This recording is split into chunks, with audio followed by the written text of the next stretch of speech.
What is going on, everybody? Welcome to Recover Out Loud, episode number 88. I feel like I haven't recorded an episode of Recover Out Loud in a while because I've been focused on my paranormal stuff that I'm doing. And for everybody that doesn't know, there's an adjacent channel that just got made. It's called Beyond the Veil. Go check it out. It's where I interview a bunch of people in the paranormal, supernatural fields, such as psychic mediums, demonologists. Who knows? We could have an exorcist, a UFO expert, and part of a paranormal team. And Amber, my guest today, was a part of that episode. And I just can't say anymore. Amber Schultz from Dollywood, Tennessee, is my special guest today. How are you doing, Amber? I'm doing fantastic. Thank you so much for having me today. Thanks for coming on. Thanks for coming on. Amber, after the interview that I did with the Big and Funky crew, she came to me and she said, "Hey, I didn't know that you were a veteran." We got to talking, and she said, "Hey, I'd love to share my story on your podcast." I said, "Dude, let's go. Let's do this. Let's get it done." And here we are. And here we are. Here we are. So, Amber, would you like to give a formal introduction of yourself? Yes. So my name is Amber Schultz. I grew up in the Independent Fundamental Baptist Movement cult, and it's mostly located in southern Tennessee and in Georgia, but they're kind of spread out everywhere. Um, I am married to a veteran. We've been married for 15 years, who has struggled extensively with PTSD and other health issues that come along with deployment and all the things that come after that. I'm a movie maker. I'm a writer. I am the assistant editor for a nonprofit that works with people who are coming out of religious trauma. And I also have my own social media platform that helps people who are coming out as well. So I'm a little bit of multiple hat wearing type of person. But Yeah, that's me. I'm I terrible was. at introductions. Big and Funky group always makes fun of me. They're like, you need to work on your backstory. So You got to work on your gimmick. exactly, my gimmick is terrible. I was about to say, and you hit it on the head. You are a woman of many hats, and so when you came to me and I seen all the things you were doing, I was like, holy crap! There's no way I cannot have Amber on the show and share her story. So that's pretty You. awesome. First off, before we get into like even the small talk that we do and the heavy stuff, I want to say thank you for your support of your husband. It means a lot to me, and I'm pretty sure it means a lot to him. We do struggle with a lot of different things and a lot of things that people can't see. So thank you. You're welcome. Yeah. I appreciate you. I appreciate you. Thank you so much. So Amber, how is your morning going? Fantastic so far. Yeah. I actually homeschool my middle daughter too. That's another thing I do. So we got school out of the way this morning, and so they're all shooed upstairs, and it's been pretty good so far today. Very nice. Very nice. Now, at the time of this recording, you guys are going to see it in the future, but at the time of this recording, it is the day after Halloween, November 1st. How was your Halloween, Amber? It was really nice. I grew up not celebrating Halloween. Yep. So Halloween for me is actually really special because I get to celebrate it with my kids. Mhm. And to me, it's almost better than Christmas because like I never really got to, like we literally used to hide in the house, like with our little bags of candy with our lights off and like eat candy in the dark so people wouldn't come to our house. So now we're all out dressed up and having a great time, and we're just making good memories now, which is wonderful. That is awesome. I myself was not allowed to celebrate Halloween as a kid because, Really? because I grew up in a Mennonite home. Oh my goodness, we have something so similar in common. Oh, you didn't tell me this when we talked before. There's secrets that I have to keep Uh, until the recordings. But yeah, I grew up in a Mennonite home, actually about 15 minutes from where I currently live. Um, really? mhm. And the home, well, I lived with my grandparents, and they were really, really strict, very, very strict. And so Halloween would roll around, and we would go to some of our friends' houses that were in the faith. And I guess the best way I can put it is like I had fear instilled into me. If you celebrate Halloween, you're going to hell. So I would sit there as a kid and be like, I feel so bad for X, Y, and Z at school because they're going to hell. Yep. But the reality is that's not the case. No, it's And, not. Fear is a fantastic motivator, though. oh yeah, absolutely. And so like you said, now I cherish Halloween. Like Halloween is my favorite. Like you said, it's tied for Christmas for me. I love Halloween. I love the season. I can drive down the road right outside my street, and the fall leaves are in red, yellow trees. It's beautiful. I'm a baker, so I love baking all the treats. Oh yeah. I'm coming to your house then because I love to eat baked goods. Hey, you So, know that hey, anybody's welcome. All you gotta do is knock on that door. But yeah, I love it, and I love dressing up. I am trying to bring back the fear in Halloween. One Halloween at a time. So last year I dressed up as Ghostface. This year I did Odin. nice. I had my sister next to me, and if you guys follow me on Facebook or any of that, you've seen some of the pictures. My sister was dressed up like a dead nun, so that was cool. I saw that. I was like, that's pretty fantastic. Yeah, she did her own makeup, all that other stuff, and so I really love the spirit of Halloween. Right. But I really enjoy, just everything about the fall season. I don't like the cold. Right. It's a little colder where you are than where it is where I'm at. It's So, chilly. yeah. It's very chilly. It's very But chilly. this is my favorite time of year. I love this time of year. Like I Yeah. come alive this time of year. It's just fantastic. What did you dress up as this year? So this year I was a sloth. I got I got one of those like onesie like pajama things that had like the hood that came over, and I didn't know until I bought it and got it home. It had little mitts that came over your hands that had little claws on it. I about died. That's awesome. That is awesome. So you were Speedy from Zootopia. I was. So I actually went. So my brother's in Clarksville, and I went up to Mhm. see them, and they had their like trunk or treat at their church or whatever on Saturday night. And so I was handing out candy with them, but I was going super slow, like. That's awesome. That is awesome. Kids got really impatient, so and I got really hot because it was like super hot on Friday. Really? It Yeah, like it was like 80 degrees and it just rained and it was like 80% humidity. So like the Mm. fleece of the onesie was like sticking to my skin. So I was like, I'm trying to peel it off and it's like a wet, it was like a whole thing. Oh, that is wild. That is absolutely wild. So do you like horror movies? I love horror movies. What is Love them. Yes. classic line from? And I know we're out of the Halloween season, but to me, we're still in it. What is your favorite scary movie? Most definitely my favorite scary movie is Nightmare on Elm Street. I Mm. love Freddy Krueger. Like he is like to me, he's like the ultimate bad guy. Like he's in your dreams, you can't escape him, and like it's like, awful because you're like awake, you can't be awake all the time. It's like a whole thing. That is like very much my favorite. But the one that has scared me the most, because it's really hard for me to find a scary movie that gives me like good jump scares, was the Nun movie because Mm. like it's all demonic and like spiritualistic, and it like freaks me Yeah. out a little bit. And then When a Stranger Calls, the remake, because Ooh. it's like something that can really happen. Like someone can literally be in my house and be calling me going, hey, I'm going to kill you. And I'm like, oh my God. So those two probably scared me the most whenever I watched them. But just in general, and I love B movies. I love watching B horror movies. And sometimes I riff on them like Mystery Science Theater, Yeah. or I like am pleasantly surprised. I'm like, this is a really good movie. Like The Babadook. If you've ever seen The Babadook, Oh yeah. it, it's so good. It's so good. I didn't think it was gonna be that great. I didn't either. There's so many like B-rated horror movies that are really good. Trick or Uh, Treat is another one. It's like yeah. the little pumpkin kid or Yeah. whatever named Sam, which is funny Yeah. because my husband's name is Sam. So I'm like, don't get any Keep that ideas. costume off. Exactly. I would have to say my favorite B-rated horror movie, and a lot of people will laugh when I say this, but it's Terrifier. Oh, Have you seen that's a it? good one. I have. Oh my gosh. That one got me. Like it's just gross. Yes, Like, and that's why I like it.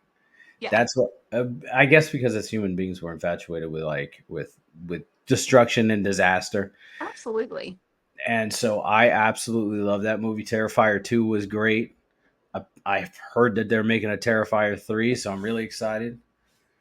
Have you seen And the Human Centipede I one too? refuse. I refuse to watch it. I Are you refuse. really? Yeah, there's a few movies I refuse to watch. One that I kind of pulled my boundary back of like, okay, I'll watch it, and that was Green Inferno, and I couldn't. I don't know if you've seen Green Inferno. Mm-mm. No.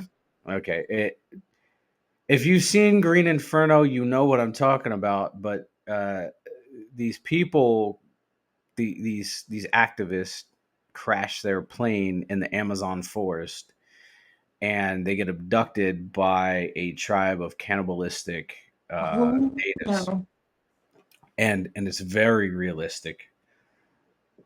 And they show things, and one of the things made me very sick, and I had to turn it off about half, or like 25 minutes into the movie. And I promised myself that if I ever watched another, or if I ever said I'm not going to watch a movie because of the graphic nature of it, I'm not going to, and I won't do it again. No, like I was traumatized by like the Human Centipede 1 and 2. Like I'm like, it's just a lot. There was one Japanese horror film I watched. Like those like really freak me out. Like I have to be very careful with Japanese horror films because they're so graphic. Hmm. But there's this, I can't remember the name of it, but I've never been able to finish it. It's like this girl, it's like almost like a mail order bride, and then she like doses them with like that. I You know know what what I'm you're talking talking about. about? And I like she's know. like sawing it with like a cheese slicer, and I'm just like, oh my god, I couldn't finish it. I couldn't finish it. I got so sick. Speaking of Japanese horror movies, I think my favorite one is Train to Busan. Oh, If I you've haven't ever seen seen that that, one. so it's about the zombie apocalypse, and people, and it strikes on a train while Oh, everybody is on this train, and it is amazing. And they have a second one. that sounds really good. Yeah, it is. It's actually really good, really terrifying. And I think for me, like one of the more terrifying things with horror movies is when you step out of the realm of English speaking movies, right? Mm-hmm. So when The Last Exorcist came out, I don't know if you Mm-hmm. okay, I seen that when I was stationed in Italy, Yeah. in an Italian movie theater, no English, and it was even more terrifying. Like I'm scared. I fucking hate that movie. It gives me the chills. Yeah. It's it's insane. It is. It's insane. But the level of intensity is ramped up so much more because I couldn't understand what was being said, and there was no I was subtitles. about So to ask. there I I was would like, there I wonder if you can't understand what's going on. can't understand it. I'm just sitting there and I'm like, oh, like I got terrified, and so that movie really fucked me up. I've never done that. That would be so horrifying, especially like demonic type movies where it's like, Yeah, because that shit to me, like that can really happen at some point. I'm just like, yeah, oh my God. yeah, Yeah. absolutely, absolutely. Mm-hmm. I enjoy demonic like movies about demonic infestation, manifestation, Mm-hmm. possession. I really enjoy those. I actually watched Nefarious last night, which Mm-hmm. is another great movie. I've seen it like 5 times. That movie will never get old to me. Um, but those movies, like for me, reaffirm like the fact that like shit is real, and these things could really happen. Yeah. So, Absolutely. all right, we are gonna move on from from the top I could because talk about this forever. I can be here all day, and it won't be Recover Out Loud. It will be it'll be movie reviews. Right. We'll So just do a whole thing on movie reviews. It's fine. yeah. We'll make movie reviews. Anyways, Amber, what was it like growing up in a cult? So in well, in it was very secure and closed in it. Like I was very much in a bubble. Um, so my dad was called to the ministry, which is meant he was a pastor and he also was an evangelist, which means we traveled around. He preached at different churches. He started churches, so we would go to different states, establish a church, and then move somewhere else. That was the general idea of what we were supposed to do. Mhm. Um, and It was very fear-based. We were very much taught that everything on the outside world was evil and bad and scary. Yeah. They were meant to draw us away from God, and if that happened, then our children, our grandchildren, our great-grandchildren's souls would be our responsibility. Um, Purity culture was really pushed, um, to the point of detriment. Like, we weren't allowed to date, we could court. We I couldn't even like be in the same room as someone else who was of the opposite sex. I couldn't touch them, like they couldn't touch me. Everything was just very over sexualized. Mhm. And there was this constant fear. Now, as a Baptist, Baptists believe in eternal salvation. So they believe that once you're saved forever. But they also believe that you can lose like your place in heaven, like you like can earn all these rewards by doing good works, serving in your church, doing all these things in a ministry, which kind of tears you up in heaven and you have more treasures to give to Jesus, kind of thing. Yeah. um and we were taught that if you failed or you sinned, all of your bad things were going to be like displayed in front of all of heaven for everyone to see, and all your failures, like it was just like you're very exposed. So performance was top tier importance in the cult. So you had this outward appearance of being holy. I wore dresses to the ground, my neck was covered, my arms were covered, like um no makeup, things like that. And this is just the backdrop of what I grew up in. Like, that was just the religious backdrop. Now, on top of that, my dad was also a closeted alcoholic, and he was also a con man who was running from paying child support from a previous marriage that he hid. Jeez. So he conned churches into thinking that we were missionaries or evangelists and would take money from churches or take cars from people or do all these different things. And we would just split in the middle of the night and go somewhere else. And this is like the 80s and 90s. So there's no social media, there's no cell phones. I mean, there were if you were rich. We were definitely not rich. Yeah. But, it's like there was no way of tracing that type of thing. And my dad also was an abuser. He's basically a narcissist. He's a toxic narcissist. So he like sexually abused me. He physically abused me and my brothers. There was a lot of emotional abuse. So not only was the performance that we had to live in our religious life, we also had to live it in our personal life. Mhm. And I grew up with this contrasting ideology of myself where I'm supposed to be this pure and innocent person that I could be handed off to the man I'm supposed to marry, who is also tainted and damaged because of the sexual abuse. Yeah. So for me, it made it to where I like hyper performed. I knew everything about the Bible. I knew all the theology. I could argue with the best of the ministers, even though I was a girl, because I wanted to be the best of everything because I was trying to compensate for what I felt like I was lacking. And the love of God for me became very conditional on my performance. And my self-worth became conditional on my performance. And this is not like with all the people that I talk to in the work I do, this is not an uncommon feeling, even without the backdrop of, you know, abusive parents and all these other things. There's this constant need to be perfect. Yeah. And so that's kind of the world I grew up in, where it was just very micromanaged, very fear-based, you had to be just perfect. Like a pastor once said, you're like a cotton swab dipped in a bottle of bleach and pulled back out. You're just crystal clear and clean. Mhm. So, and that was just kind of the world I grew up in. Yeah.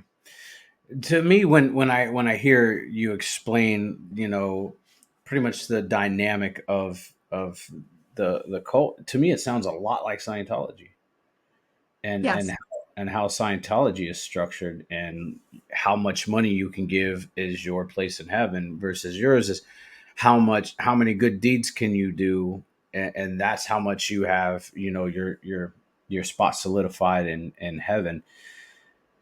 Now, I'm not a man of belief or any of that, but I do know a few things, and I know that that's not what the Bible says. Right. So Yeah. when you get when while all this was happening, like how did it affect your mental health and like your physical health? So, my mental health, from a very young age, I struggled with depression and anxiety. Um, I have a dissociative disorder where my brain goes into protective mode and I just block out massive amounts of time. Um, I don't remember a ton from my childhood unless something triggers a memory, then there's like a flood, and it's usually a traumatic flood of stuff. Yeah, That's what therapy's for. I get to trauma dump on my therapist and work through all that. yeah, But um I had serious, serious self-worth issues because we're told from the pulpit that we are worth nothing, that we're filthy rags, we're dirty, we don't deserve anything but burning in hell forever. So, with that mentality in mind, anything that is remotely slightly good to you, you jump on and you attach yourself to because you don't feel like you deserve anything better. yeah, And so for the longest time, I lived like in this cognitive dissonance where I thought that how my family operated, even though I knew it was not okay, that we kept secrets, that things were dirty and hidden, but I didn't deserve any better than what I got. I should be thankful for being born into a Christian family. I should be thankful that my parents brought me to church. I should be thankful for all of these things, where in reality, it was just a toxic, excuse my language, fucked up mess. yeah. You can say what you want to say. It's all right. No, you know, I want you to be you and speak how you speak. Thank Uh, you. I can understand that. You know, I can understand that completely. You know, I kind of do the same thing, but for different reasons. I block out things, and there's things I don't remember, things I do remember. And like you said, when that memory is unlocked, and it could be just a small little sliver, and it's just like open up the doors. Yes. and Yes. and yeah, so I'm actually really glad that you're in therapy for that, you know, because a lot of people aren't. And we before I hit record, you know, I said, you know, I feel like we don't use counseling or therapy or any modality like that to its fullest capability or potential, because there's a lot of Americans that are, you know, and I shouldn't even just say Americans. There's a lot of people in the world that have access to these services that don't use them because they say, oh, it's not that bad. Right. Well, to Amber, what I went through may not be that bad, but to me it is, right? And so that's Right. why it's important. Yep. Um, so what was your first glimpse, I guess, lack of better terms, to the outside world? What was your first glimpse, and you were like, the way I'm living is not necessarily normal? So, whenever I was trying to think how old I was 19, 20, right around in there. My dad decided he was going to go start another church in Montana. And I didn't want to leave. I had like established a friend group there finally. I had like I had a job, that was another thing. So just I'm gonna park this for a second. My dad wanted us to live these traditional values, but hid the fact he squandered all of his money. So I started working at 14 to help Mm. support the family. Sheesh.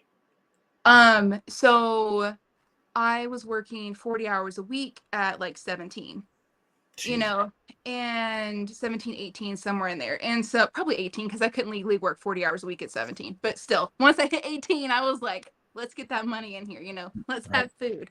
Yeah. Because anything beats living in a hotel for a year on dried cereal and canned goods, let me Very true. say. Very true. So, I had a job. I was very successful in my job. And so I chose to stay. And the reaction from my family was very catastrophic Hmm. because in my belief system, or in the belief system, is women don't belong to themselves. They belong to whatever man's in authority. So my dad was my headship. He was the one who cared for my soul and my virginity, which, because that is a very important thing, until I got married, and then he handed my ownership over to my husband. The fact I was leaving without a male governing body was like, what are you doing? Yeah. So I moved out and I moved in with my best friend who was also a different religion than me, which is another really bad thing. Wow. And because around that time, my dad's abuse had gotten really bad, and I was old enough to realize that things were just not right. And I was looking for an escape. So that kind of came at the right time. And so whenever I moved out, my mom and my dad did not talk to me for about 8 months. They just completely cut me off. Mm. And so that was like my first taste of like kind of living on my own, super naive. I didn't know up from down. People were taking advantage of me left and right. I just didn't know. I did not have the social skills because I was very isolated growing up. I did not have like the savvy to navigate the real world. Luckily for me, because my dad is the way he is, I inherited his street smarts and I was able to kind of pick up relatively quickly. So I survived. Not very well, but I survived. Um, and so that was kind of like the first toe dip out into independence. But I stayed in the church. And the church that I was going to, the pastor knew I was living outside of my home. And he would tell the men in the church, if a woman is not living with her dad and she's not married, don't touch her with a 10-foot pole. Because she's out of God's will. She's not doing what she's supposed to do. She needs to go home. That's fucked up. Yeah. And so I would hear that. That was being bombarded to me while I'm like literally living on my own, you know? Yeah. And so it wasn't long after that that my husband and I, like, we had known each other, but we started dating. Um, and we got married rather quickly, which is normal in our religion. Like, we don't have a long courtship or dating time. Yeah. So we were dated and married within like 10 months. Mm-hmm. And within 10 months of that, he signed up to go into the military. So he went infantry, army, like, it's 2010, so we're right smack in the middle of like the 20-year war or whatever, like all of that. So he joined and went from there straight to stationed to Germany. And I got pregnant. There was like a whole, like, all these things were happening really fast. And then he deployed 6 months after I got there to Afghanistan. And that's just kind of like, I'm laying the foundation to tell you, like, I know that's a lot of words, but I'm laying the foundation to kind of tell you what really broke me out of the mentality and started my deconstruction. When so he was very suicidal while he was there. He saw a lot of, like, a lot of guys have, and a lot of women have, he saw a lot of nasty things. And he was very suicidal when he came back. We had like that 30-day honeymoon phase as we're readjusting into, like, that's what they called it whenever we had our FRG meeting and all that stuff. So, but I knew something was off because he just wasn't connecting anymore. And it's so crazy now that I talk to other people who were in the service or other like police officers or EMTs, those who have like really deep-seated trauma, PTSD, and you can see it in their eyes. Mm-hmm. There's like that look in their eyes. And he had that look. I didn't know what it was yet. But I would reach out to his family, like, we're just going to pray about it, because mental health was only a sin. It was not an actual legitimate reason to, like, therapy was bad, medication is bad, all these things are bad. You don't do this. You pray to God, you read your Bible, and if you're not getting better, it's your fault because you're sinning too much or you're not believing enough. Yeah. That mentality took us to the point where my husband had a suicide attempt where I found him. And I had to admit him to a psych ward in Germany. And I'm going to get emotional. Sorry. It's still a very tender, like, it still brings up a lot of things. But I remember whenever I told his family told me it was my fault because I wasn't praying hard enough. I didn't look for the signs enough. And I'm like sitting there going, I have no clue what I'm doing. I was raised so sheltered. Mental health wasn't even a thing. Like, bad mental health wasn't even a thing. And now I'm dealing with a baby and a man coming back from war with serious PTSD. I don't know. I have no tools. Zero. And I was like, the only way to save him is to go against everything that I believe in and put him in therapy, put him in the psych ward, get him on medication, and do these steps. And once I realized they didn't turn him into a vegetable like everyone told me they were going to, like he actually started somewhat functioning. I mean, he was still like he had an issue with pills and stuff for a while, but he was functional. Yeah. But he was alive. Yeah. And I'm like, okay, that was the moment. That was like the time frame that really made me go, what am I believing in? Yeah. If what I'm believing in is going to cost someone their life, is that really even the truth? Yeah. And so that's kind of where it all started. That's really heavy stuff. Yeah. First off the bat, I was gonna wait to ask about mom because you mentioned dad a lot, dad traveling around, you and dad and your siblings. During all this, you know, you alluded to mom being there. Did mom know what was happening?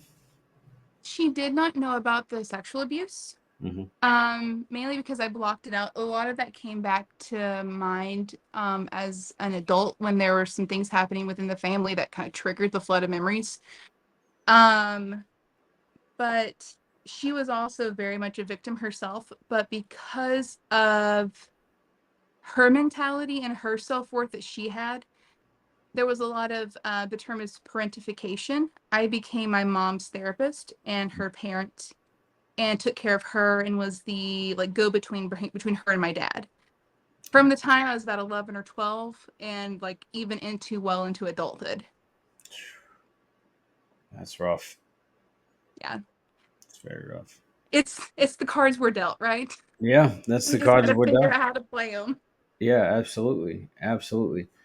You know, um, I myself had an attempt, and I have to say, you saved his life. You absolutely did.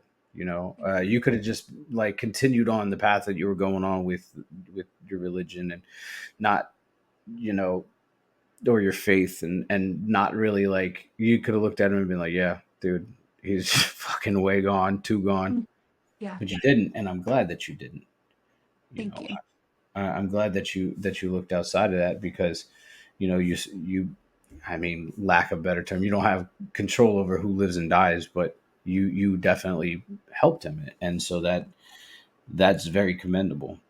Thank you. Um, how I can imagine like it was just so fucking stressful in that time. Newborn baby, your husband is going through his stuff, and you've got this thing in the background of your family and your church saying like he's a bad dude, right? Yeah, Like, and then his family saying you did this to him. Like, I have to imagine that was like very overwhelming for you.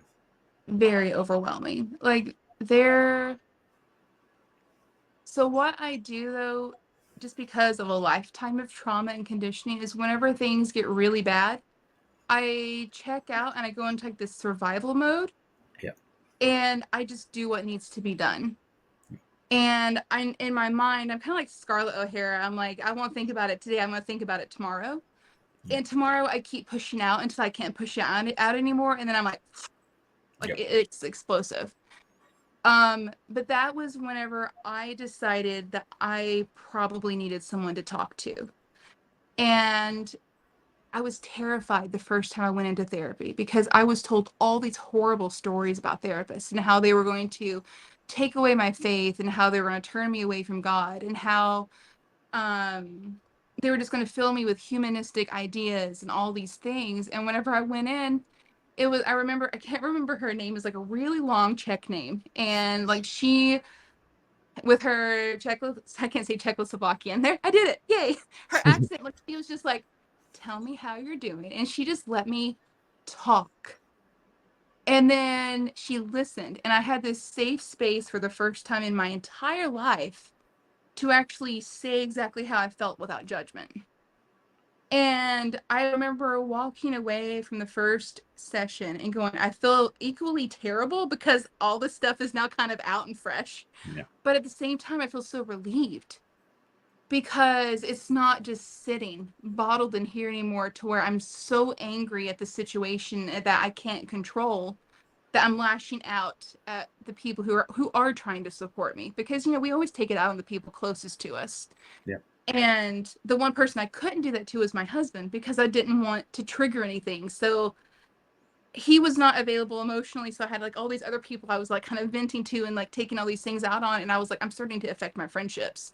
Hmm. So it just kind of helped shift that dynamic where I could still healthily have communication with my friends, but I also had that I could trauma dump on my therapist without feeling bad.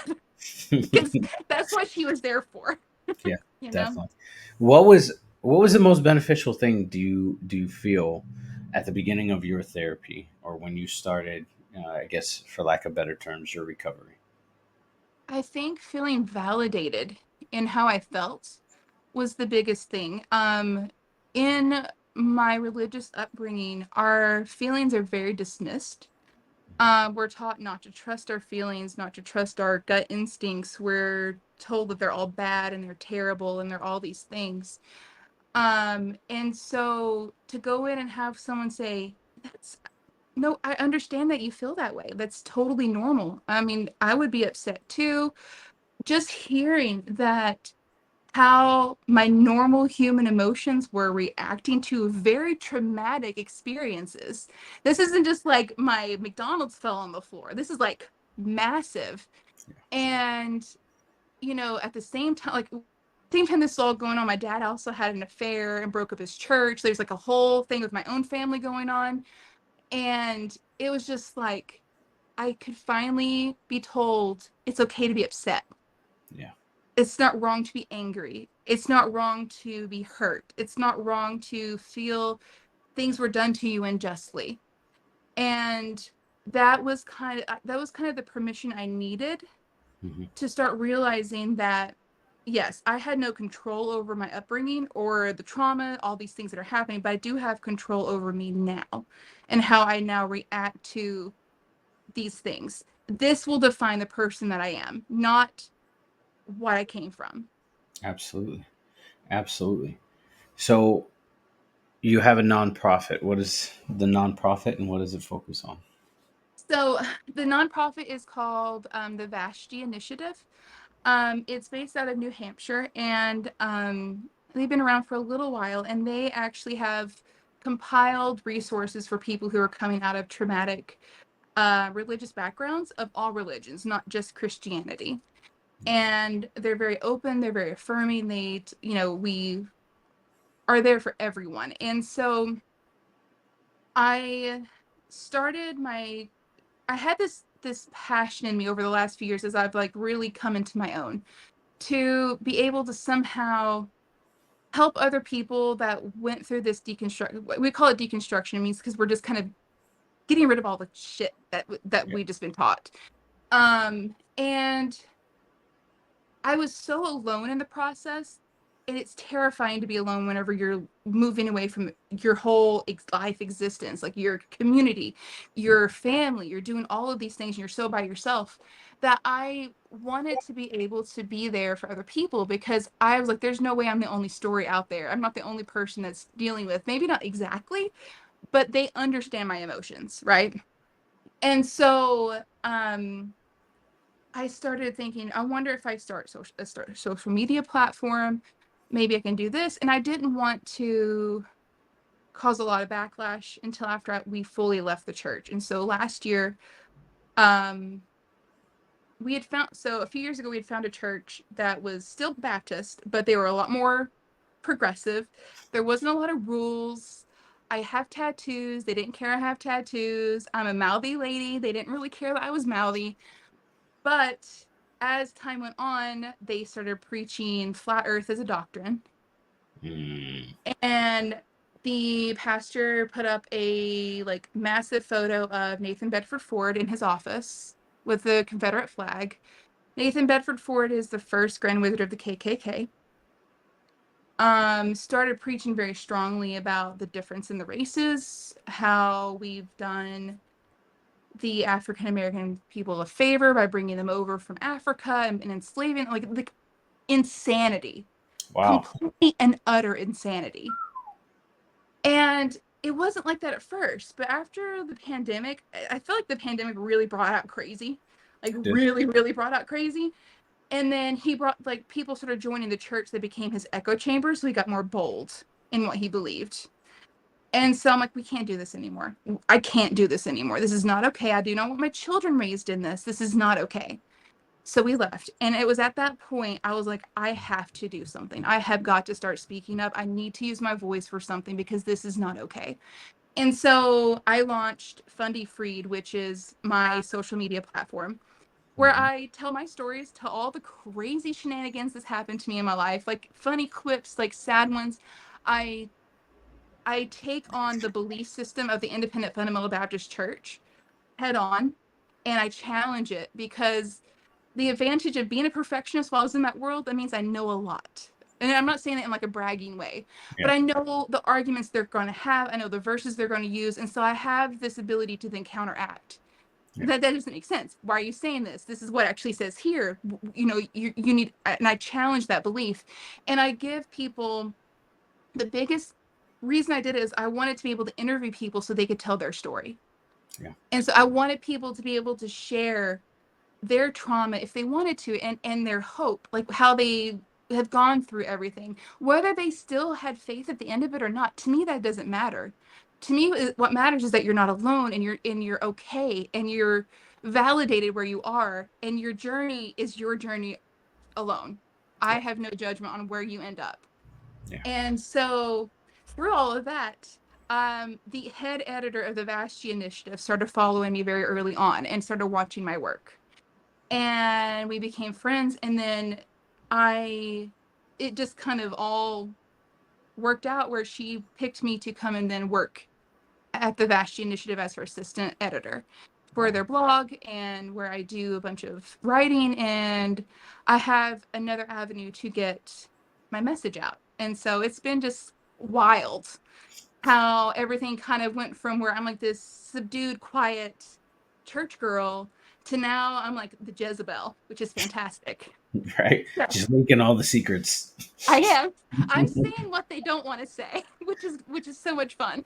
Yeah, absolutely. And one of the questions I did have is, after all this, after the debacle of the cult that you were in, and then the super racist church that you ended up splitting away from, do you still hold your faith in God, or do you still go to church? What does it look like for you now?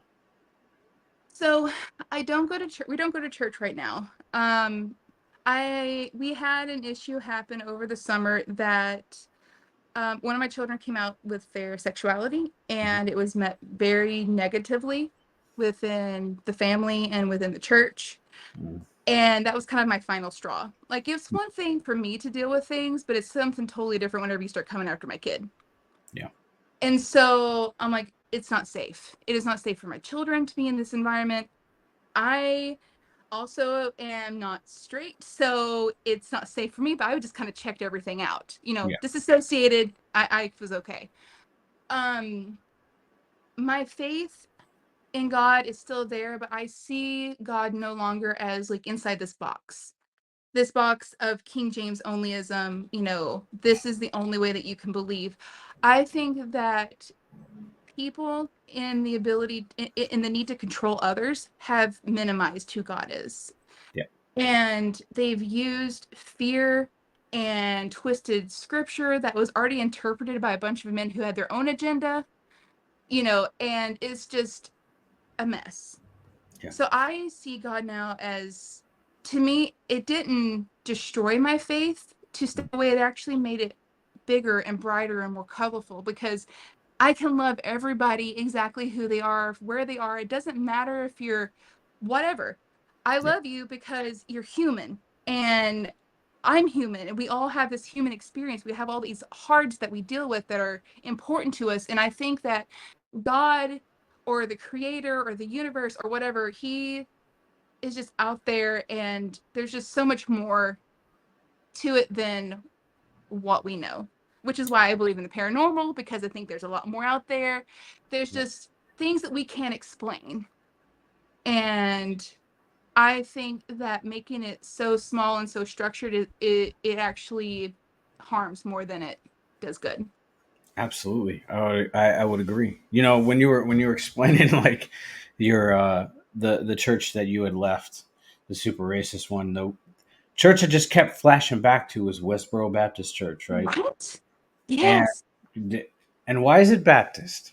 Like, why is it Baptists that are acting out? You know what I mean? Like, it could be Pentecostal, it could be Yep. Episcopal, right? Like, I live right across the street from an Episcopal church. If the Episcopalians walked outside and started a riot, I would be like, "What's up with the Episcopalians?" You know what I mean? But why is it Baptist? Like, why is it always Baptist? Because I think the Baptists have, it is ingrained in us from birth that we have to proselyte every single person on this earth. And if we don't, it's our fault if they burn forever.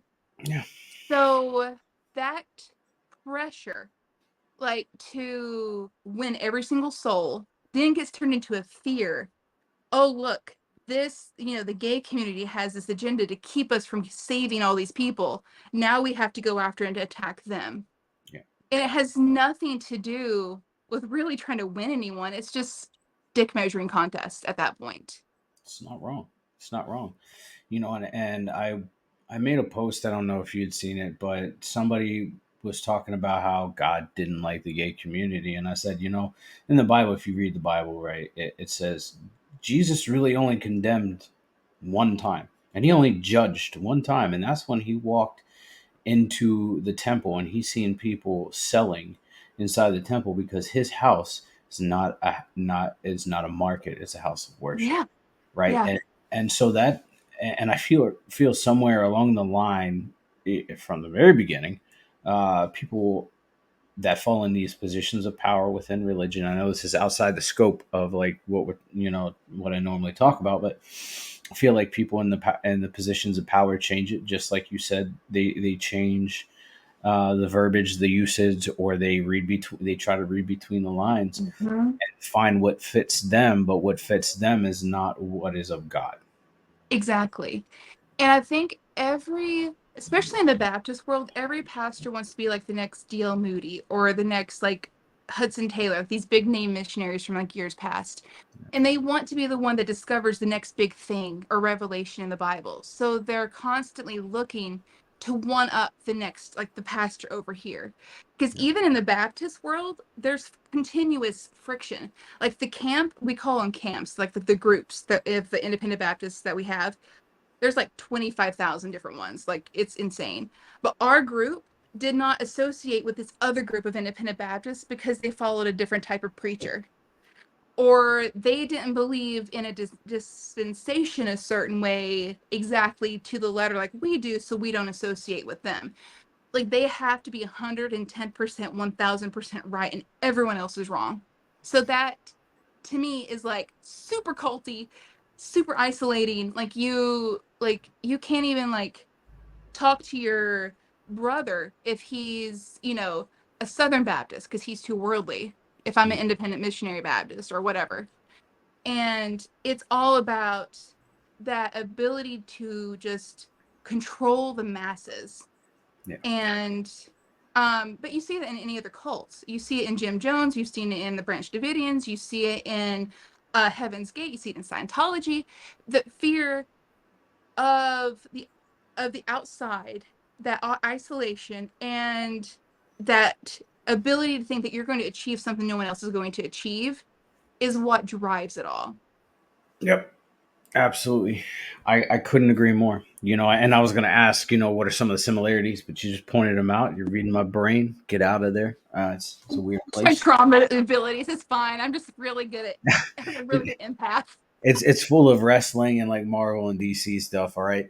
But It's anyways, right, right. But uh, anyways, Amber, what advice or suggestions would you give somebody that either is listening and they may have struggled, in being in a religious cult, or they're Mhm. looking to break out? What would you give to them? That number one, they're not alone in their journey for sure. Like there's thousands of people right now that are venturing out and trying to figure out who they are, but that you are absolutely 100% worth every single bit of that fight that you have for yourself. Like you are worth more than being subjugated in this environment that takes away your humanity. Absolutely. Absolutely. And Amber, where can we find you at? So you can find me on Facebook at Fundie Freed. I also have a YouTube channel, a TikTok, and an Instagram by the same name. It's at Fundie Freed. And you can also follow me with some of my work at the Vashti Initiative, and it's vashtiinitiative.org. Awesome. Awesome. Amber, it has been an absolute honor and pleasure to have you Thank on the you. show and to hear your experience. And once again, thank you for everything that you do for your husband. That is amazing. And thank you for what you Thank do you. for survivors. That is huge too, because not everybody makes it out. They don't. Thank you. And everybody, I want to take a moment and say thank you for hanging out with us. Thanks for being our guest on episode number 88 of Recover Out Loud. Until next time, much love. Be good.